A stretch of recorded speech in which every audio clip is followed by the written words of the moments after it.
The greatest hitter who ever played the game of baseball played here in Boston, Massachusetts. He once batted over 400, perhaps the greatest feat of all for a legendary ball player.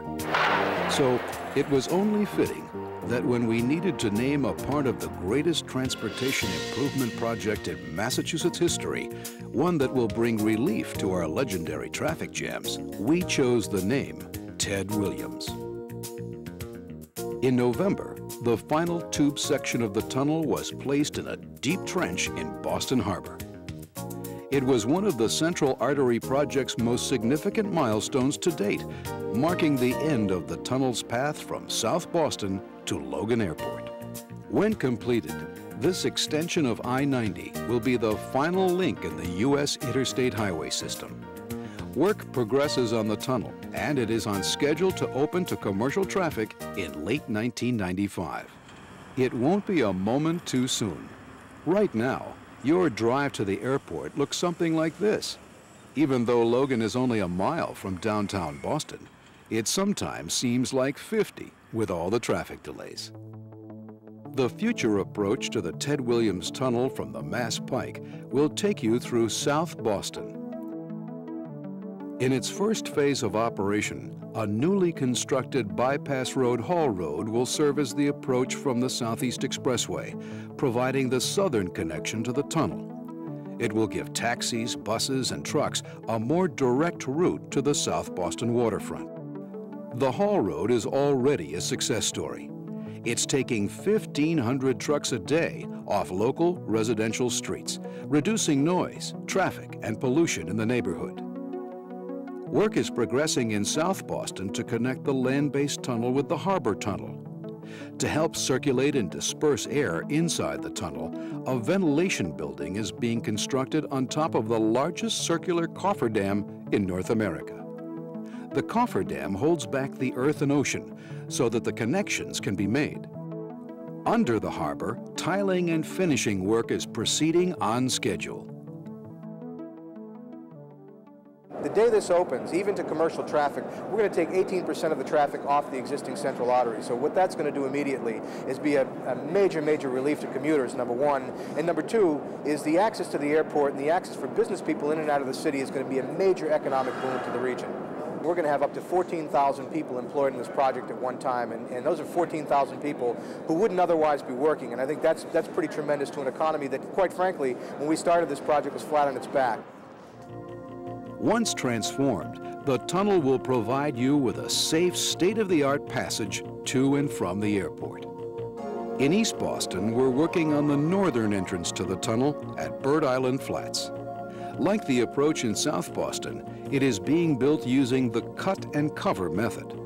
Crews are constructing a concrete tunnel box in a huge trench. Once the roof is on, they will cover the structure with dirt.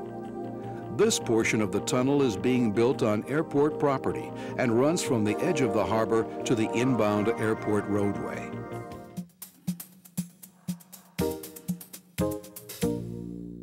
In the Charles River crossing area, construction has begun on the temporary loop ramps to connect Route 1 with I-93 in Charlestown. These ramps will eliminate the notorious and dangerous merge on I-93 and provide another substantial benefit by allowing the Route 1 I-93 interchange to remain open throughout construction of the new central artery.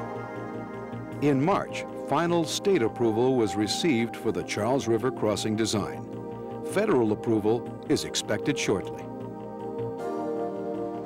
The outmoded double-decked bridge where vehicles crawl and stall today will be replaced by a majestic cable-stayed bridge, providing a dramatic entrance to the city.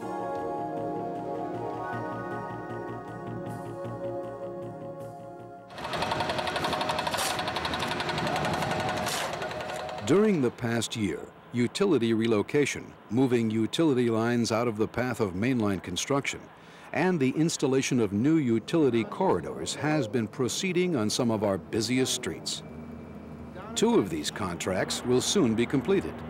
A gas line relocation along Battery March, High, Purchase, and Pearl Streets, and Phase 1 of the work on the relocation of a storm and sewer line between South Station and Chinatown.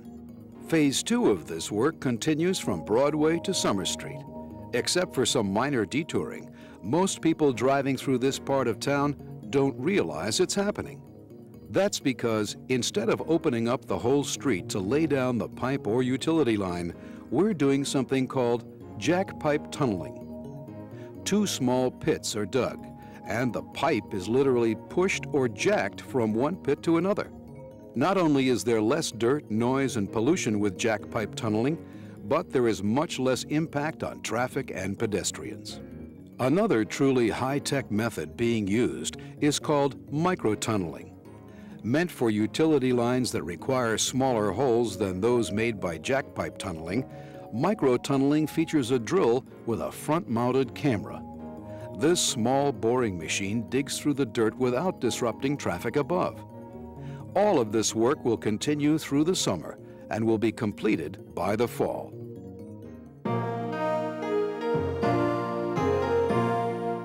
Late this year, construction will begin under Atlantic Avenue directly in front of South Station. In addition to the tunnel, a new MBTA transitway for electric buses will be built above the Central Artery Tunnel as part of this contract. Extensive planning is being done now to ensure that pedestrians and traffic can get around this complex construction site as easily as possible. Your walk around South Station today will not change drastically even at the height of construction. This computer animation shows a pedestrian's view of the Dewey Square area when work is in progress on all 4 corners.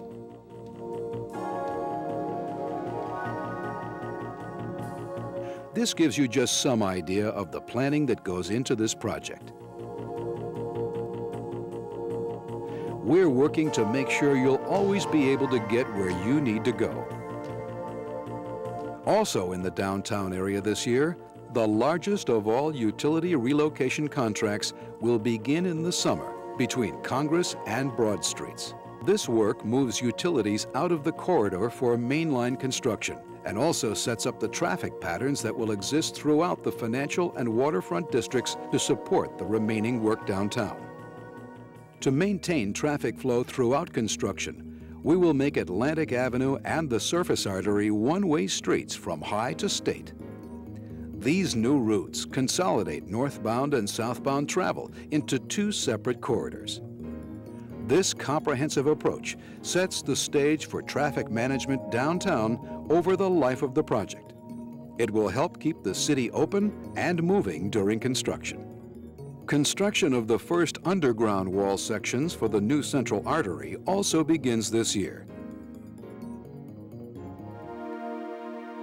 In the coming months, we will reach more milestones with your help and support. The steps we've taken to move ahead on this project get us closer to our final goal, to build an infrastructure that will benefit the entire region, preparing the economy and the environment for the next generation of stars.